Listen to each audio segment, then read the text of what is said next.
Nationstar Mortgage LLC versus Amy Mielcarek. However, the appellant has waived oral argument, and are you Mr. Carey on behalf of the appellee? Yes, Your Honor. You have 15 minutes to argue your case this morning. We'll go ahead and call it early unless you're waiting on someone or you have a reason that not to go ahead of the schedule this morning. I know, I'm happy to proceed.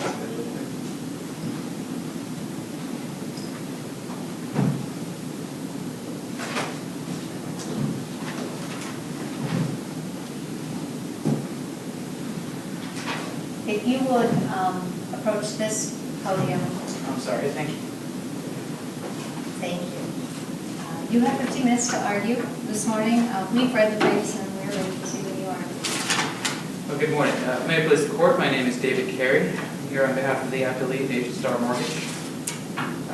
We'll keep my presentation brief, and mostly I'd like to address any questions that the court may have, but I'm happy to run through our arguments quickly. Firstly, as a threshold matter, as this court has held previously, it is not the court's duty to root out arguments on behalf of the appellant. It is the appellant's burden to assert with specificity the grounds for appeal and arguments in support thereof. We submit that Ms. Mielcarek has not done so. We have addressed Ms. Mielcarek's arguments as best we can determine, but again, we submit that her brief does not provide sufficient specificity for this court to disturb the trial court's ruling. Has this property been sold and has the order of sale been confirmed, or was this stayed, or do you know? I don't know.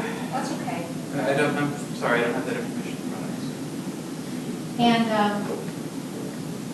there was a reference in the appellant's brief to an action in Lorain County probate court. I'm guessing from the response that that probate court record is not actually in the record of this case. I believe that's correct, Your Honor. That we, frankly, are unsure as to the significance of that probate matter. My understanding is this probate matter as to the estate of Mr. Mielcarek, who is the late borrower. Mr. Mielcarek, as you'll see from the mortgage in this case, is identified as a single man at the time of the note and mortgage. Ms. Mielcarek does not appear on the note or the mortgage. So she was named as a defendant essentially to assert that she has no interest in the property. But as I'll explain, there's no claim for damages or any personal liability against Ms. Mielcarek in this matter. So that brings me to my first issue, which is Ms. Mielcarek's liability. And the answer is simple: she has none. We've asserted none. This is an in rem proceeding against her property. As I said, she's not on the note, she's not on the mortgage, and we submit that there's no issue there to be resolved. Secondly, the blanket contention that discovery was insufficient in this matter. At no point has Ms. Mielcarek identified what discovery was needed. The affidavit that opposed to Nationstar's motion for summary judgment actually cited a lack of discovery by Nationstar. The simple fact is that Nationstar did not require any discovery in order to make its case. Standing was satisfied through the possession of a note endorsed in blank prior to the filing of the complaint, and also demonstrated by a chain of assignments of mortgage. Yes, I'm sorry, Your Honor. There's a footnote in the foreclosure entry that I'm assuming was appealed, that was actually appealed from. And it stops in mid-note. It says, defendant's brief in opposition to plaintiff's motion for summary judgment and the attached affidavit, plaintiff's reply and the evidence, period. The court finds that the defendant, Amy Mielcarek, makes general statements claiming lack of standing, defendant's liability, and affirmative defenses listed in their answer, causing genuine issues of material fact, but fails to provide specifics on how these matters create genuine issue, period. For the reasons contained in plaintiff's reply to defendant's brief in opposition to this. That's all I have, and it's odd because there is a asterisk. Perhaps it belongs up in the body. Maybe that's what the asterisk is. this court finds there are no genuine issues of material fact. I guess my question is, assuming that that belongs up at the top in the judgment entry that was appealed from, does that, do you mean that plaintiff did not meet her burden on summary judgment, or that the court finds that the bank met its burden on summary judgment? Do you see the distinction there? Sure. Well, my understanding of that ruling is that the plaintiff, which in this case is actually the bank, Nationstar, the foreclosure plaintiff, did meet its burden to demonstrate a lack of genuine issue of material fact. That the court found that? Correct. Okay. And that the burden at that point shifted to demonstrate that there was genuine issue of material fact, and that Ms. Mielcarek failed to meet that burden. Does that answer your question, Your Honor? It does. Thank you.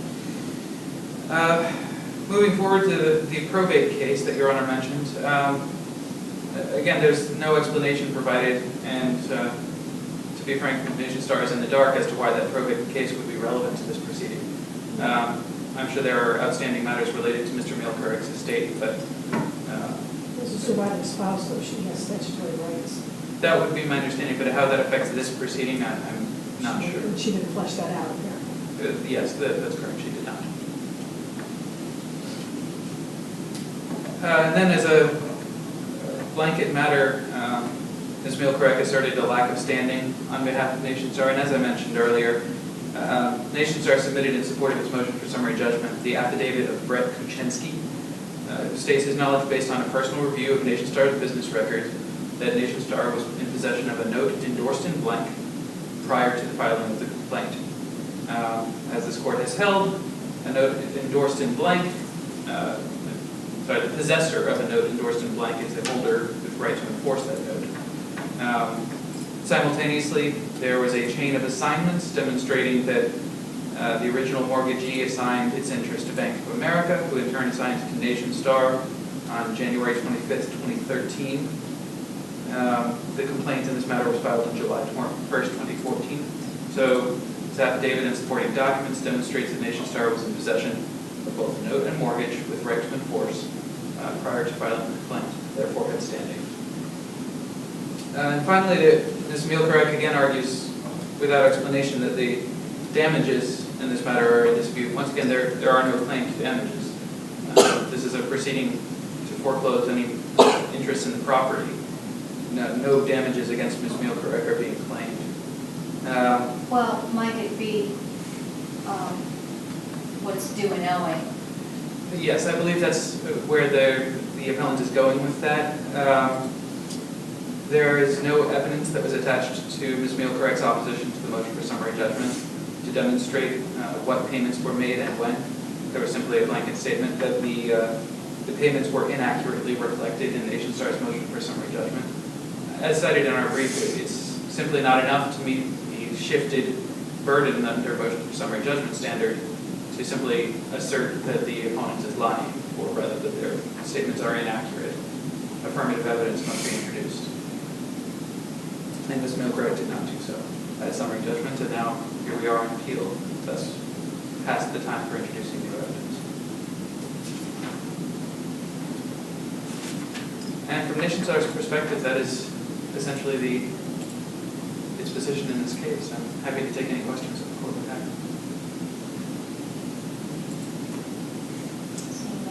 Thank you, Counsel, Thank you. for your presentation. All right, the court will take the matter under advisement and issue a written decision which will be mailed to both sides as well as posted on the Supreme Court website. Thank you. We are adjourned until Thursday.